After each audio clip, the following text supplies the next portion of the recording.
당신이랑은 더 이상 못 살겠어요. 오늘도 최민정은 남편 박진수에게 같은 말을 했습니다. 결혼 25년째 민정은 이제 지쳤습니다.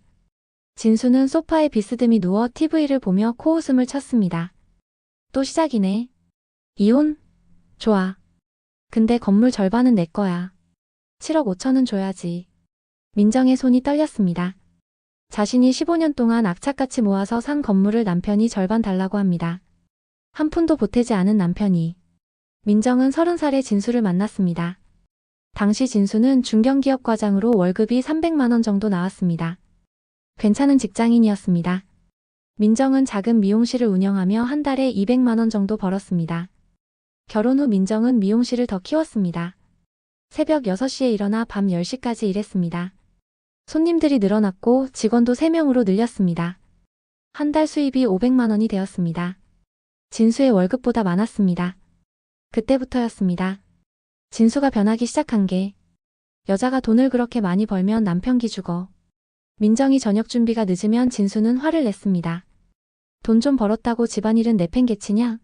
민정은 미용실 일이 끝나면 뛰어서 집에 왔습니다. 저녁을 차리고 설거지를 하고 빨래를 했습니다. 진수는 소파에 앉아 TV를 봤습니다. 회사 일 힘들어 죽겠는데 집에서까지 일을 해야 하냐?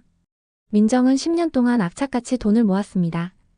미용실 수입에서 생활비를 빼고 남는 돈을 전부 저축했습니다. 진수의 월급은 진수가 관리했습니다. 내가 번 돈은 내가 쓴다고 했습니다.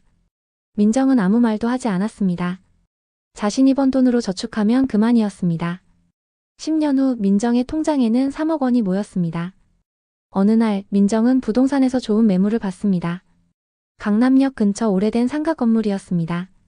재개발 예정 지역이라 가격이 저렴했습니다. 12억 원. 민정은 자신의 3억 원을 계약금으로 걸고 은행 대출 9억 원을 받아 건물을 샀습니다. 진수에게는 말하지 않았습니다. 어차피 자신의 돈으로 산 거였으니까요. 건물을 산 후 민정은 더 바빠졌습니다. 미용실 일에 더해 건물 관리까지 해야 했습니다. 세입자 민원이 들어오면 달려갔습니다. 화장실이 막혔다, 전등이 나갔다, 난방이 안 된다. 민정은 직접 수리업체를 부르고 공사를 감독했습니다. 주말에도 쉬지 못했습니다. 건물 청소를 하고 계단을 닦았습니다. 진수는 물었습니다. 요새 왜 이렇게 바빠? 민정은 대답했습니다. 미용실 손님이 많아져서요. 5년이 지났습니다. 재개발이 시작되었습니다. 민정의 건물 가격이 올랐습니다. 12억이었던 건물이 이제 15억이 되었습니다. 은행 대출 9억 원은 건물 월세로 거의 다 갚았습니다. 남은 대출은 1억 원뿐이었습니다. 민정은 조용히 기뻤습니다. 이제 순자산이 14억이었습니다. 그때 진수가 건물을 알게 되었습니다. 우연히 민정의 서류를 보게 된 겁니다. 진수는 발작을 했습니다. 뭐? 건물? 15억짜리 건물을 샀다고? 나한테 왜 말 안 했어? 민정은 차분하게 대답했습니다. 제 돈으로 샀어요. 말씀드릴 필요 없었죠. 진수의 얼굴이 붉어졌습니다. 뭐? 내 돈? 부부가 번 돈은 공동재산이야. 그 건물 절반은 내 거라고. 민정은 웃었습니다. 당신 돈은 한 푼도 안 들어갔어요. 제가 10년 동안 모은 돈으로 샀고 대출도 제가 갚았어요. 건물 관리도 전부 제가 했고요. 진수가 소리쳤습니다. 그래도 결혼 기간 중에 산 거잖아. 법적으로 내 것도 맞아. 민정은 고개를 저었습니다. 법원에서 판단하겠죠. 그날부터 진수는 변했습니다. 민정에게 집착하기 시작했습니다. 이혼? 절대 안 돼. 우리 계속 살자. 민정이 이혼 이야기만 꺼내면 진수는 무릎을 꿇었습니다. 미안해. 내가 잘못했어. 다시 시작하자. 하지만 민정이 건물 이야기를 하면 진수는 돌변했습니다. 건물은 공동재산이야. 이혼하면 절반 줘야 해. 민정은 견딜 수 없었습니다. 25년 동안 진수는 민정을 무시했습니다. 집안일을 당연하게 여겼고 민정이 번 돈을 깔봤습니다. 회사 회식이 있다며 주말에도 집을 비웠습니다. 민정의 생일은 한 번도 챙기지 않았습니다. 결혼기념일도 잊어버렸습니다. 민정이 아프면 병원 가면 되지라고 했습니다. 아들 하나를 키웠지만 진수는 기저귀 한 번 갈아주지 않았습니다. 민정은 변호사를 찾아갔습니다. 법무법인 정의의 김소희 변호사였습니다. 김 변호사는 40대 중반의 능력 있는 변호사로 유명했습니다. 남편이 이혼에 동의하지 않으시는군요. 민정이 고개를 끄덕였습니다. 재산 때문이에요. 제 건물을 절반 달라고 해요. 김 변호사가 물었습니다. 건물은 언제 구입하셨나요? 결혼 10년 후요. 제가 모은 돈으로 샀어요. 김 변호사가 자료를 살펴봤습니다. 남편분 돈은 한 푼도 안 들어갔나요? 네. 계약금부터 대출, 관리까지 전부 제가 했어요. 증명할 수 있습니까? 민정은 준비해간 서류를 내밀었습니다. 미용실 수입 내역, 저축 통장, 건물 매매 계약서, 대출 서류, 월세 관리 내역까지. 모든 게 민정 명의였습니다. 진수의 이름은 어디에도 없었습니다. 김 변호사가 고개를 끄덕였습니다. 좋습니다. 이 정도면 특유재산으로 인정받을 수 있습니다. 특유재산이요? 네. 배우자 일방이 혼인 전부터 가진 재산이나 혼인 중 자신의 노력으로 취득한 재산을 말합니다. 남편의 기여가 전혀 없었다면 재산분할 대상에서 제외될 수 있어요. 민정의 눈이 커졌습니다. 그럼 건물을 안 나눠줘도 되나요? 김 변호사가 신중하게 말했습니다. 완전히 제외되기는 어렵습니다. 하지만 남편의 기여도가 제로라는 걸 입증하면 최소한으로 줄일 수 있어요. 보통 이런 경우 10%에서 20% 정도만 인정됩니다. 민정이 계산했습니다. 15억에 10%면 1억 5천만 원, 20%면 3억 원이었습니다. 7억 5천만 원보다는 훨씬 적었습니다. 김 변호사는 말을 이었습니다. 다만 남편이 건물 관리에 기여했다고 주장할 수 있습니다. 예를 들어 수리를 도왔다거나 세입자 관리를 했다거나. 민정이 단호하게 말했습니다. 단 한 번도 없어요. 건물에 가본 적도 없어요. 증명할 수 있습니까? 민정은 핸드폰을 꺼냈습니다. 5년 동안의 문자 내역이 다 있어요. 수리업체와 주고받은 문자, 세입자와의 대화 모두 제 번호로 되어 있어요. 김 변호사가 미소를 지었습니다. 완벽하네요. 그럼 재판 이혼을 진행하겠습니다. 남편이 동의하지 않아도 법원이 이혼을 인정할 수 있는 사유가 있나요? 민정이 답했습니다. 정신적 학대요. 25년 동안 저를 무시했어요. 집안일을 당연하게 여기고 제가 번 돈을 무시했어요. 육아도 전혀 안 했고요. 증거가 있나요? 녹음 파일이 있어요. 남편이 저한테 하는 말들을 몇 번 녹음했어요. 김 변호사는 녹음 파일을 들었습니다. 진수의 목소리가 들렸습니다. 여자가 돈 좀 벌었다고 건방져. 밥이 왜 이렇게 늦어? 집안일이나 제대로 해. 네가 번 돈? 그깟 미용실에서 번 푼돈 가지고. 김 변호사의 얼굴이 굳었습니다. 이 정도면 정신적 학대로 충분히 인정됩니다. 이혼 사유가 명확하네요. 며칠 후 김 변호사는 가정법원에 이혼 청구 소송을 제기했습니다. 동시에 재산분할 청구도 함께 제출했습니다. 다만 민정 측에서는 건물은 원고의 특유재산으로 피고의 기여도가 전혀 없음을 주장했습니다. 진수에게 소장이 전달되었습니다. 진수는 발작했습니다. 민정에게 전화를 걸었습니다. 미쳤어? 진짜 이혼 소송 걸었어? 민정은 차분하게 답했습니다. 네. 더 이상 못 살겠어요. 진수도 변호사를 선임했습니다. 법무법인 승리의 박태수 변호사였습니다. 박 변호사는 50대 초반의 공격적인 변호사로 알려져 있었습니다. 첫 공판 전 박 변호사는 김소희 변호사에게 연락했습니다. 협의합시다. 이혼은 인정하되 재산은 절반씩 나눕시다. 김 변호사가 거절했습니다. 안 됩니다. 건물은 제 의뢰인의 특유재산입니다. 첫 공판이 열렸습니다. 진수는 정장을 차려입고 법정에 나타났습니다. 민정도 단정한 옷차림으로 나왔습니다. 판사가 물었습니다. 원고는 이혼을 원하는 이유가 무엇입니까? 민정이 일어서서 말했습니다. 25년 동안 피고로부터 정신적 학대를 받았습니다. 저를 무시하고 집안일과 육아를 전혀 돕지 않았으며 제가 번 돈을 깔보았습니다. 박 변호사가 반박했습니다. 증거가 있습니까? 김 변호사가 녹음 파일을 제출했습니다. 법정에 진수의 목소리가 울려 퍼졌습니다. 여자가 돈 좀 벌었다고 건방져. 그깟 미용실에서 번 푼돈. 방청석에서 웅성거림이 일었습니다. 진수의 얼굴이 붉어졌습니다. 판사가 물었습니다. 피고 이 녹음이 사실입니까? 진수가 더듬거렸습니다. 그건 화가 나서 한 말이고. 판사가 말을 끊었습니다. 다음 재산분할 문제를 다루겠습니다. 원고는 건물이 특유재산이라고 주장하는데 근거를 제시하십시오. 김 변호사가 서류를 제출했습니다. 미용실 수입 내역, 저축 통장, 건물 매매 계약서. 모든 서류에 민정의 이름만 있었습니다. 건물 구입에 피고의 재산은 단 한 푼도 사용되지 않았습니다. 계약금 3억 원은 원고가 10년간 저축한 돈이며 대출 9억 원도 원고가 전액 상환했습니다. 박 변호사가 반박했습니다. 하지만 결혼 기간 중 취득한 재산이므로 공동재산으로 봐야 합니다. 피고도 가정을 유지하며 간접적으로 기여했습니다. 김 변호사가 코웃음을 쳤습니다. 간접 기여요? 피고는 집안일을 전혀 하지 않았습니다. 오히려 원고에게 집안일을 강요했습니다. 육아도 하지 않았고 건물 관리에도 일절 참여하지 않았습니다. 판사가 물었습니다. 건물 관리는 누가 했습니까? 민정이 답했습니다. 제가 전부 했습니다. 세입자 민원 처리, 수리업체 연락, 청소까지 모두 제 손으로 했습니다. 김 변호사가 증거를 제출했습니다. 이것은 5년간의 문자 내역입니다. 수리업체, 세입자와 주고받은 모든 문자가 원고의 번호로 되어 있습니다. 피고의 번호는 단 한 번도 나오지 않습니다. 박 변호사가 당황했습니다. 하지만 피고도 정신적으로 원고를 지지했습니다. 김 변호사가 녹음 파일을 다시 틀었습니다.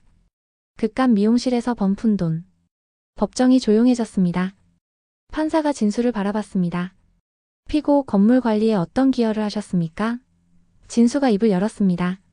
저는 정신적으로 지지했습니다. 판사가 물었습니다. 구체적으로 어떻게요? 진수가 말을 더듬었습니다. 격려를 했습니다. 증거가 있습니까? 진수는 대답하지 못했습니다. 판사가 한숨을 쉬었습니다. 다음 공판까지 피고 측에서 기여도를 입증할 증거를 제출하십시오. 두 번째 공판이 열렸습니다. 박 변호사는 새로운 증인을 내세웠습니다. 진수의 회사 동료였습니다. 피고는 항상 아내를 자랑스러워했습니다. 건물 이야기도 자주 했습니다. 김 변호사가 반대 신문을 했습니다. 피고가 건물 관리를 도왔다는 이야기를 들어본 적 있습니까? 아니요. 그럼 무엇을 자랑스러워했습니까? 아내가 대단하다고 했습니다. 그게 기여입니까? 증인은 대답하지 못했습니다. 김 변호사는 새로운 증거를 제출했습니다. 이것은 건물 청소 용역 계약서입니다. 원고가 직접 청소업체와 계약했고 비용도 원고 통장에서 나갔습니다. 이것은 수리 내역입니다. 모든 수리를 원고가 직접 지시하고 감독했습니다. 피고의 이름은 어디에도 없습니다. 박 변호사가 마지막 카드를 꺼냈습니다. 하지만 피고는 25년간 생활비를 부담했습니다. 원고가 저축할 수 있었던 것도 피고 덕분입니다. 김 변호사가 반박했습니다. 거짓입니다. 피고의 월급은 피고가 전부 사용했습니다.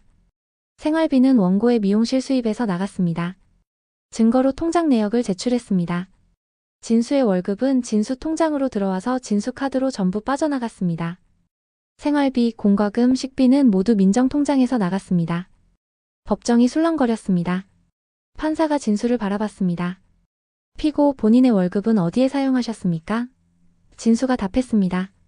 제 용돈과 회식비 그리고 취미생활.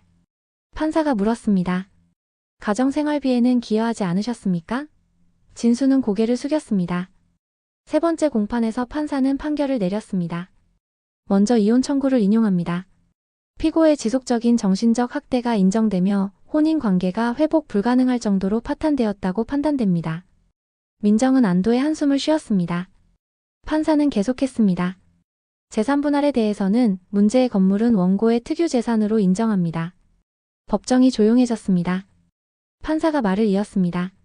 건물 구입에 피고의 재산적 기여가 전혀 없었고 관리에도 일절 참여하지 않았으며 오히려 생활비조차 원고가 부담한 정황이 명백합니다. 다만 혼인기간이 25년으로 장기간이므로 최소한의 분할을 인정합니다. 피고에게 건물평가액 15억 원의 10%인 1억 5천만 원을 지급하라. 1억 5천만 원. 진수가 원했던 7억 5천만 원의 5분의 1도 안 되는 금액이었습니다. 진수의 얼굴이 새하얘졌습니다. 박 변호사가 항소를 주장했지만 진수는 고개를 저었습니다. 더 이상 싸워봐야 변호사 비용만 나갈 뿐이었습니다. 판결은 확정되었습니다. 한 달 후 민정은 진수에게 1억 5천만 원을 송금했습니다. 그리고 이혼 신고를 했습니다. 25년 결혼 생활이 끝났습니다. 민정은 이상하게 후련했습니다. 무거운 짐을 내려놓은 기분이었습니다. 건물은 고스란히 민정의 것이 되었습니다. 남은 대출 1억 원도 곧 다 갚을 예정이었습니다. 민정은 미용실을 정리했습니다. 25년간 쉬지 않고 일했으니 이제 좀 쉬고 싶었습니다. 건물 월세 수입만으로도 한 달에 500만 원 정도 들어왔습니다. 생활하기에 충분했습니다. 민정은 오랫동안 미뤄뒀던 일들을 하기 시작했습니다. 요가를 배우고 그림을 그리고 친구들과 여행을 다녔습니다. 6개월 후 민정은 아들 재훈을 만났습니다. 재훈은 이제 23살로 대학을 졸업하고 취업 준비 중이었습니다. 재훈은 민정에게 물었습니다. 엄마, 아빠 요새 어떻게 지내? 민정은 답했습니다. 모르겠다. 연락 안 해. 재훈이 조심스럽게 말했습니다. 아빠가 요새 힘들어 하시는 것 같아요. 원룸에서 혼자 사시는데. 민정은 아무 말도 하지 않았습니다. 재훈이 말을 이었습니다. 엄마가 잘못한 건 아니에요. 저도 다 알아요. 아빠가 엄마한테 어떻게 했는지. 근데 그래도 아빠잖아요. 민정은 아들의 손을 잡았습니다. 재훈아, 엄마는 25년 동안 참았어. 내 아빠 눈치 보면서 살았어. 이제는 엄마도 내 인생을 살고 싶어. 재훈이 고개를 끄덕였습니다. 알아요, 엄마. 엄마 결정을 존중해요. 민정은 아들이 기특했습니다. 재훈은 계속 말했습니다. 근데 엄마, 저는 걱정돼요. 엄마가 혼자서. 민정이 웃었습니다. 엄마 안 외로워. 할 일도 많고 만날 친구들도 있어. 그리고 재훈이 있잖아. 재훈이 엄마를 안아줬습니다. 1년 후 민정은 작은 북카페를 열었습니다. 건물 1층 빈 공간을 리모델링해서 만들었습니다. 커피를 팔고 책을 대여해주는 공간이었습니다. 동네 주민들이 하나둘 찾아왔습니다. 특히 중년 여성들이 많았습니다. 그들은 민정의 이야기를 듣고 싶어 했습니다. 사장님, 진짜 이혼하셨어요? 남편이 건물 절반 달라고 했는데 안 주셨다면서요? 민정은 자신의 이야기를 들려줬습니다. 25년간 무시당한 이야기, 혼자 돈을 모아 건물을 산 이야기, 남편이 재산 때문에 이혼을 거부한 이야기, 그리고 법정에서 승리한 이야기까지. 여성들은 감탄했습니다. 대단하세요. 저도 용기를 내야겠어요. 민정은 말했습니다. 여러분도 할 수 있어요. 내 돈으로 산 건 내 거예요. 당당하게 지키세요. 북카페는 단순한 카페가 아니었습니다. 상처받은 여성들이 모여 서로를 위로하고 힘을 얻는 공간이 되었습니다. 민정은 그곳에서 새로운 삶의 의미를 찾았습니다. 25년간 누군가의 아내, 누군가의 며느리로만 살았던 민정은 이제 최민정으로 살았습니다. 건물주 최민정, 북카페 사장 최민정, 그리고 자유로운 최민정. 어느 날 민정은 우연히 진수를 봤습니다. 대형마트 앞이었습니다. 진수는 많이 늙어 보였습니다. 머리도 많이 빠지고 얼굴도 수척했습니다. 혼자 장바구니를 들고 걷고 있었습니다. 민정은 그를 피해 다른 길로 갔습니다. 더 이상 그에게 미련은 없었습니다. 연민도 없었습니다. 그저 남이었습니다. 2년 후 민정은 새로운 사람을 만났습니다. 북카페 단골 손님이었던 이진호, 55세의 혼자 사는 남자였습니다. 진호는 아내와 사별하고 10년째 혼자 살고 있었습니다. 그는 민정의 이야기를 듣고 존경한다고 했습니다. 대단하세요.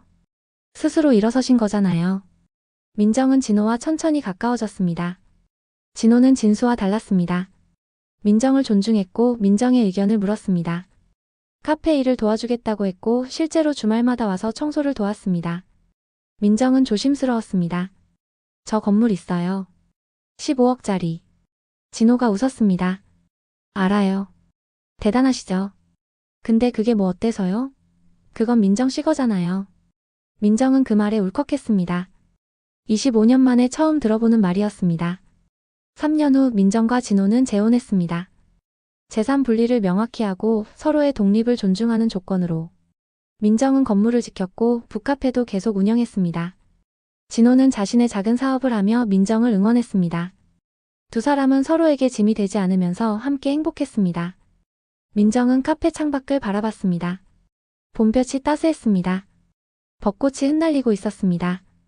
25년의 고통스러운 결혼 생활은 끝났지만 민정의 인생은 오히려 지금부터 시작이었습니다. 자신의 힘으로 일어섰고 자신의 재산을 지켰고 자신의 행복을 찾았습니다.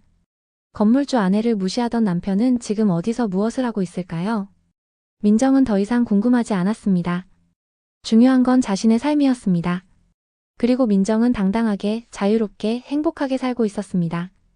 그것으로 충분했습니다.